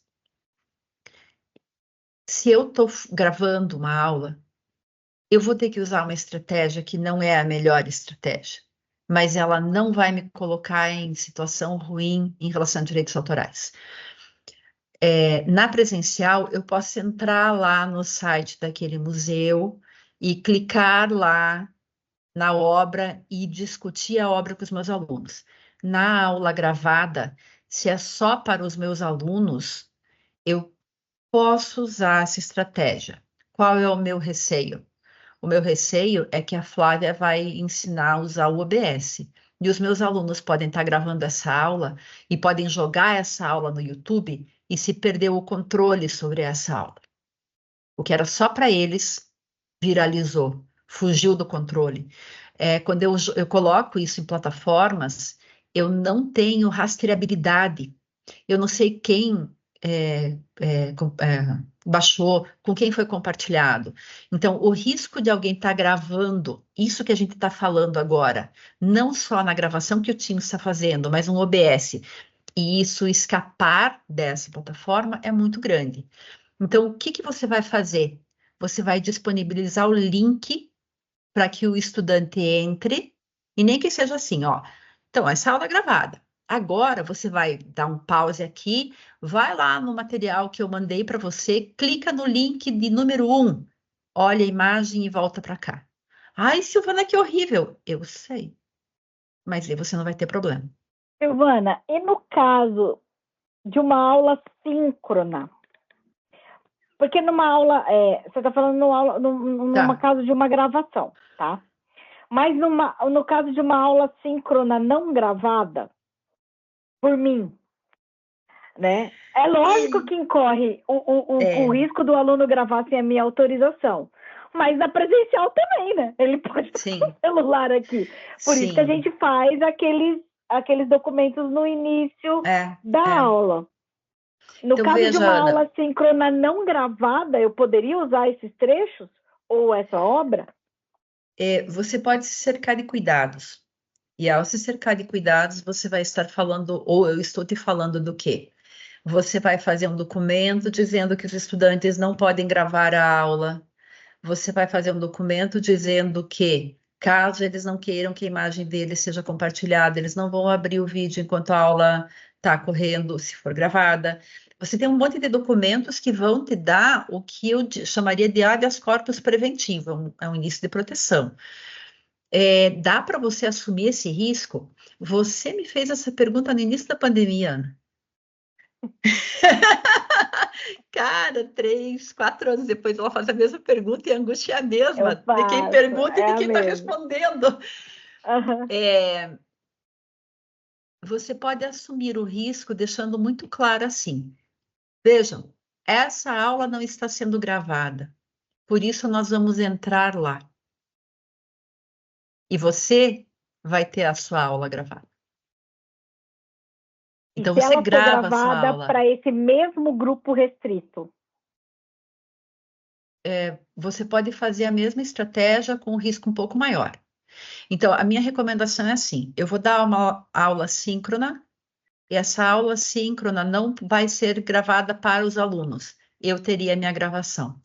Porque se eu entrasse, por exemplo, lá naquele museu para analisar aquele quadro de um pintor que ainda é vivo, e alguém depois pega aquela parte, porque gravou no OBS em casa, e ao fazer isso, pode me gerar problemas de direitos autorais, eu tenho o quê? Uma prova, que é a minha gravação, dizendo que aquela utilização foi feita dentro de um determinado contexto. Percebe? Entendi. Então, você vai se resguardando para a utilização. Como a aula é síncrona e não é gravada, oficialmente não é gravada, ou se for gravada, não será disponibilizada para os estudantes, grave ela, guarde e utilize dizendo, gente, nós vamos entrar lá no link que está lá no material que eu passei para vocês, é o número 1, mas nós vamos olhar aqui e como essa aula não está sendo gravada, nós vamos fazer o acesso. Ponto. Então, você cria uma defesa sua, porque você não está fazendo uma gravação para compartilhamento amplo, tá? Para aquela turma, ou está só dando aula remota, porque não foi possível presencial naquele momento, e você está fazendo o quê? Criando argumentos de defesa. É isso que a gente tem que pensar. É nesse sentido que a gente tem que pensar. Esclarece? Sim, tá. Obrigada. E vale para áudio e vale para vídeo, o que eu acabei de falar para a Ana agora, no que diz respeito à imagem. O que eu falei para imagem vale para áudio e vale para vídeo. Então, eu vou trazer uma imagem que tem direitos autorais. Para aula presencial, ok. Para aula gravada, eu tenho que saber se é um público amplo, é só aquela turma. Para uma aula síncrona não gravada, eu gravaria, eu tomaria esse cuidado, eu gravaria, e caso aquilo seja também gravado por algum dos estudantes, ele for recortado aquele pedaço do vídeo, eu tenho como me defender, porque eu usei uma imagem que tinha direitos autorais, ou porque eu usei um áudio que tinha direitos autorais. A Flávia faz uma aula de áudio, da disciplina de áudio, em que ela coloca as músicas e pergunta, o que essa música te faz pensar? É a mesma coisa. É ruim quando você faz uma gravação e você fala, agora pare o vídeo, ouça a música e volte. Eu concordo. Então, dá para assumir esse risco? Dá, mas você tem que fazer uma série de ressalvas para se defender caso eventualmente apareça. Gente, tem tanta coisa que é violação de direito autoral que dificilmente vão atrás da gente. Mas não dá para correr risco. Acho que é melhor a gente se resguardar. E o vídeo, da mesma forma. Então, vejam, para imagem, áudio e vídeo, existem sites que têm banco de imagem gratuito, banco de sons gratuitos, bancos de vídeos gratuitos. Vídeos, a gente tem o porta-curtas, que são curtas-metragens que são para utilização em sala de aula. Então, nós temos ferramentas, nós temos estratégias que podemos utilizar. Com as aulas gravadas, a minha preocupação não é o que vai ser feito com aquela aula por mim, como os estudantes que têm acesso vão tratar aquele material, essa é a primeira coisa. E a segunda coisa se não podia gravar, mas era síncrona, se alguém gravar. Porque eu não sei se tem mais alguém gravando isso que eu estou falando. E quando a gente trabalha com estudantes, às vezes eles não se dão conta do que significa isso. Pouco tempo atrás, uma professora teve fotografias íntimas delas compartilhadas em rede social. Como isso aconteceu? Estava acontecendo uma atividade na escola e a professora emprestou o celular dela para alguns estudantes fotografarem. E eles foram lá, encontraram os vídeos e compartilharam do celular dela. Então, percebam que às vezes a gente tem estudantes que não se dão conta do que significa, por exemplo, compartilhar uma imagem, compartilhar, e que dirá uma aula, né? Então, acho que aqui a gente tem, enquanto regra geral, essa questão. Quer compartilhar? Tenha a sua cópia para poder mostrar que o que você fez estava dentro do que o artigo 46 determina, porque ele também se aplica aqui.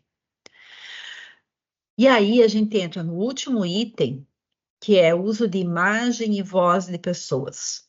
Atenção, imagem e voz são dados pessoais sensíveis.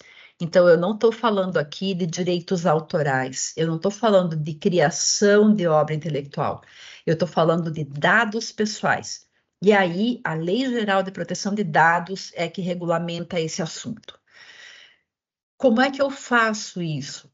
Por exemplo, eu pedi para os meus alunos fazerem vídeos sobre um determinado assunto e nós vamos usar em sala.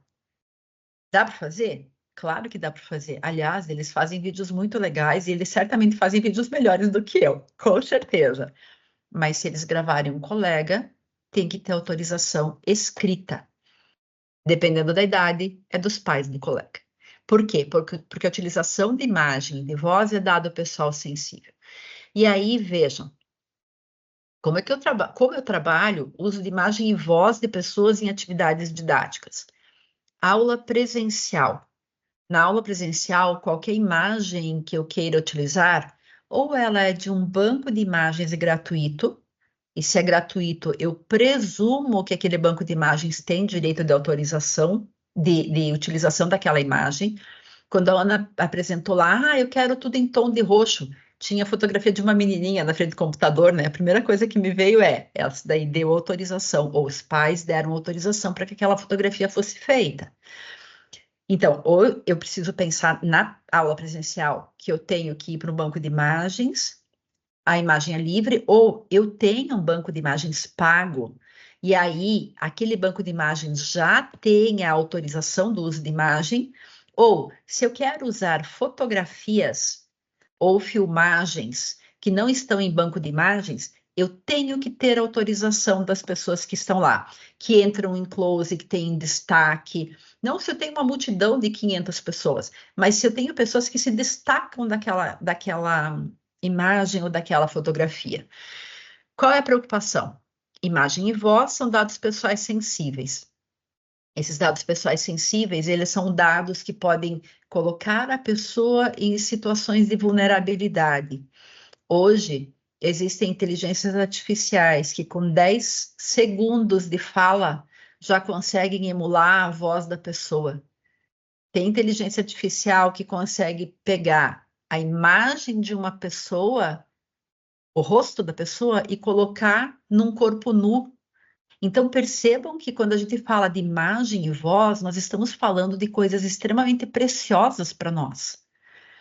Por isso que não é porque, por exemplo, está na rede social de alguém que eu posso pegar aquela fotografia, ou está lá na internet, eu achei a fotografia bonita e peguei. Não, eu preciso ir para locais que respeitam direitos de imagem e voz. Por quê? Porque eu também quero ser respeitada. eu preciso ter esse cuidado. Eu sou uma educadora, e enquanto educadora, eu tenho que ter esse cuidado com o material que eu trago para minha aula, respeitando essa questão. Ah, vou usar uma fotografia dos meus estudantes. Eu preciso de prévia e expressa autorização escrita para gravação ou para fotografia. Se eles têm menos de 18, os pais assinam. Se eles têm mais de 18, eu tenho que ter autorização deles. E se eles têm menos de 18, eu tenho mais cuidados que precisam ser tomados. Então, eu quero alimentar o Face do colégio com fotografias e atividade das crianças lá da educação infantil. Todos os pais autorizaram que os filhos fossem fotografados? É porque se um deles não autorizou, a fotografia daquela criança não pode aparecer. Foi sem querer. Vai ter problema. Pode ter problema? Pode. Vai ter, talvez. Se fosse meu filho, teria. Por quê? Porque eu não quero a imagem do meu filho disponível por aí. Tem crianças hoje que têm a história contada no perfil que elas têm nas redes sociais. Pensem como é rico isso para treinar uma inteligência artificial de envelhecimento de rosto. E vão usar a imagem, ou o vídeo, ou as fotografias daquelas crianças que viram adolescentes e adultos para fazer isso, sem pedir autorização. Então, nós não podemos fazer isso. Queremos usar essas imagens? Beleza, mas vamos para o banco de imagens que já pediram autorização ou tenhamos as autorizações. E aí, o último aspecto importante é, se eu vou fazer uma fotografia, eu vou usar uma fotografia, uma coisa é a imagem que está na fotografia, a outra é o direito autoral de quem fez a fotografia. Então, eu, Silvana, professora, fiz a fotografia da minha turma. Eles têm que me dar autorização para eu postar, e eu, como fotógrafo, tenho direito autoral sobre a fotografia que fiz. A Flávia fez uma fotografia da turma, eu quero utilizar, eu tenho que ter autorização, ou melhor, a Flávia tem que ter autorização dos estudantes que ela fotografou, e eu tenho que ter autorização da Flávia para poder usar a fotografia que ela fez na atividade que eu quero. Percebem que existe uma diferença entre o direito de imagem e o direito autoral do fotógrafo que fez aquela imagem de pessoa, tá? Aqui eu vou deixar 2 segundos para vocês darem uma olhada nos dados sensíveis, do tipo de dado biométrico que é dado sensível, mas eu não vou falar, porque eu sempre me empolgo, eu já estourei o prazo, eu tenho mais 3 minutos, porque a Ana me lembrou que começou 10 minutos depois. E daí, para a gente resumir essa questão, quando eu falo das aulas gravadas e direito de imagem, e não direitos autorais, são 2 coisas diferentes. Para a gravação das aulas, eu tenho que ter autorização para gravar a imagem e voz. Então, se eu vou gravar uma aula e eu tenho outras pessoas que participam daquela aula, elas têm que me dar autorização por escrito para usar imagem e voz. Eu preciso dar autorização para disponibilizar a imagem e a voz no vídeo da aula. Então, não é só para gravar, é para colocar aquele vídeo para a turma. Vejam, eu tive uma situação de uma turma em que uma pessoa abre o microfone no meio da aula e fala, professora, quero fazer uma pergunta. Beleza, pode falar, fulano. E estava gravando a aula, e era aula na época da pandemia, então todo mundo ia ter acesso. Essa pessoa faz a seguinte pergunta, então, e se, por exemplo, fulana fosse prostituta, e a fulana era da turma? Eu quase tive um troço, porque eu estava gravando a aula. Eu fui disponibilizar essa aula depois. Eu tirei um vídeo do Teams, minha filha cortou o pedaço da pergunta, grudou e coloquei de volta.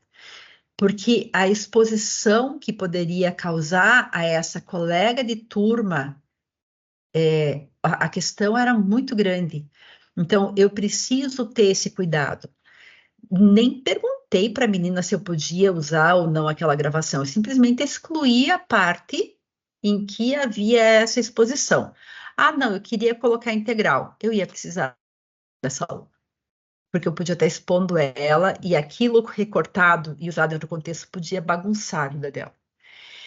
E aí, vejam, eu também tenho que ter cuidado acerca de onde será disponibilizado esse material gravado. Então, a gente tem plataformas oficiais, são essas, e só nessas.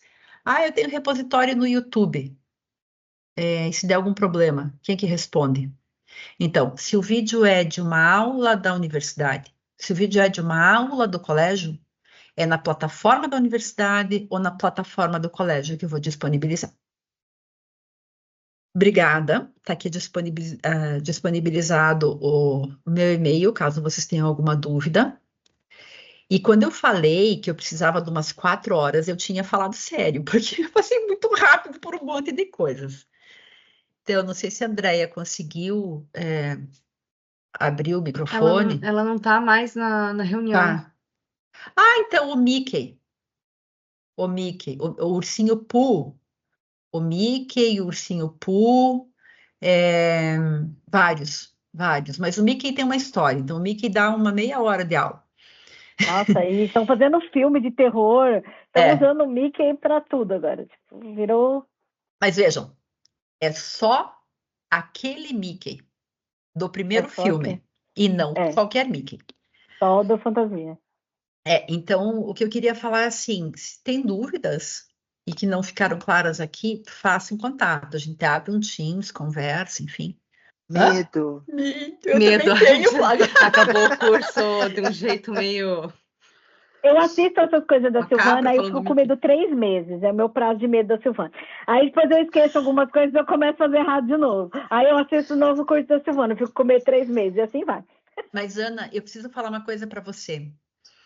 O medo é recíproco, porque agora eu vou guardar esse vídeo, cada vez que eu for fazer slide novo, eu vou ter que assistir, porque o medo agora é recíproco. Às vezes a ignorância é mãe da felicidade. Mas eu queria agradecer a todos que passaram por aqui. Começamos com a Gisele, depois vieram Yara e Juliana, e hoje Ana, Silvana. Eu acho que vários aqui puderam acompanhar e foi muito, muito bom. Eu brinco muito com a Silvana, a gente está sempre trocando figurinhas, porque é uma área que a gente não domina e tem coisas novas. Eu nasci numa época em que também não precisava disso tudo, ou pelo menos não tinha esse receio, né? Eu sou professora de fotografia, muitos dos exemplos que a Silvana deu têm muita relação com a minha disciplina, e eu falo de um ensaio que eu fiz, eles falam assim, você pediu autorização? Eu falo, não, na minha época não precisava, ninguém se preocupava com isso. Eles falam, por isso que eu queria ter nascido antes.